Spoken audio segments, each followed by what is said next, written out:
परमेश्वर के धन्य नाम की महिमा हो। प्रभात मनन के सत्र 2927 में आप सभी का बड़े प्रेम के साथ स्वागत करता हूँ। आइए आज के मनन के लिए हम पढ़ते हैं प्रकाशित वाक्य अध्याय 12 पद 3। एक और चिन्ह स्वर्ग में दिखाई दिया और देखो एक बड़ा लाल अजगर था जिसके 7 सिर और 10 सींग थे और उसके सिरों पर 7 राज मुकुट थे। हमारे कल के मनन के अंत में मैं आपसे ये कहकर मनन समाप्त किया था कि दानियल की पुस्तक के अध्याय 2 तथा 7 में क्रमशः राजा नबूकदनेस्सर एवं नबी दानियल ने जिन दर्शनों को देखा उन दर्शनों में परामर्श किए गए 4 साम्राज्यों में से 14 साम्राज्य को यदि हम पहचानने में सफल हो जाए तो हम ये भी पहचान कर पाएंगे कि अजगर के 10 सींग क्या चीज को सूचित करते हैं। तो आइए सीधे हम उन दर्शनों की ओर एक नजर डालते हैं। राजा नबूकदनेस्सर ने दर्शन में एक बड़ी मूर्ति देखी थी। उस मूर्ति का सिर चौके सोने का था और उसकी छाती और भुजाएं चांदी की, उसका पेड़ और जांघें पीतल की और उसकी टांगे लोहे की और उसके पांव कुछ तो लोहे के और कुछ मिट्टी के थे। फिर एक पत्थर आप ही आप उखड़कर उस मूर्ति के पांवों पर लगाकर जो लोहे और मिट्टी के थे चूर चूर कर डाला। दानियल अध्याय 2 पद 31 से 35 तक। नबूकदनेस्सर राजा ने जो स्वप्न देखा था इसका अर्थ दानियल समझाते हुए दानियल अध्याय 2 की 38 से 45 तक के भाग में हम देखते हैं।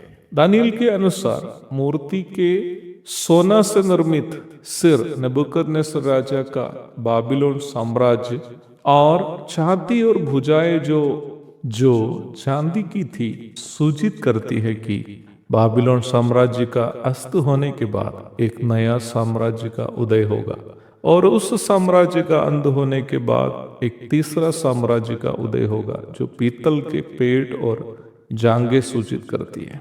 और उसके बाद निम्न साम्राज्य का भी अंत होने के पश्चात एक 14 साम्राज्य का उदय होगा जो लोहे की टांगे और लोहे और मिट्टी से मिले हुए पांव सूचित करती है। जब हम दानियल के अध्याय 7 की ओर आते हैं, दानियल भी एक स्वप्न देखता है जिसका अर्थ नबूकदनेस्सर के द्वारा देखा गया स्वप्न का अर्थ से पूर्णतया मेल खाता है। आइए एक झलक हम दानियल का स्वप्न का भी देखते हैं। दानियल अपने दर्शन में समुद्र में से 4 बड़े बड़े जंतु जो एक दूसरे से भिन्न थे निकल आते हुए देखा।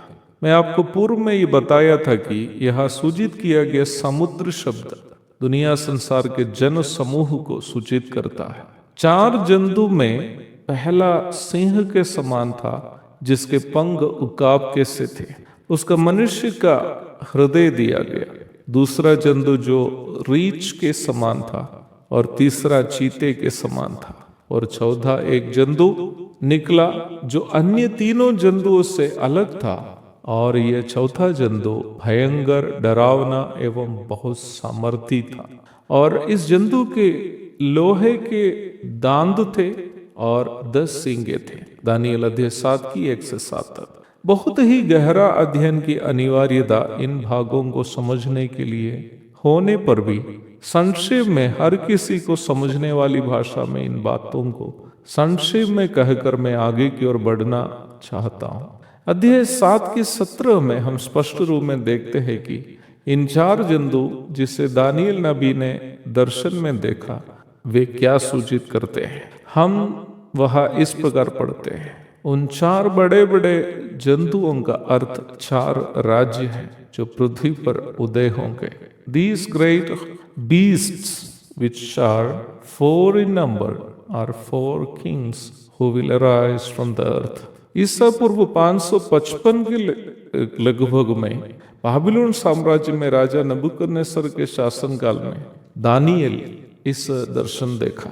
अर्थात उस समय दुनिया का सबसे बड़ा साम्राज्य बाबिलोन था, जिसकी राजधानी वर्तमानकालीन इराक था। राजा नबूकदनेस्सर ने जो स्वप्न देखा था और नबी दानियल ने जो देखा, दोनों के अनुसार स्वप्न का प्रथम भाग अर्थात सोने से निर्मित सिर और सिंह दोनों बाबिलोन साम्राज्य को सूचित करता है।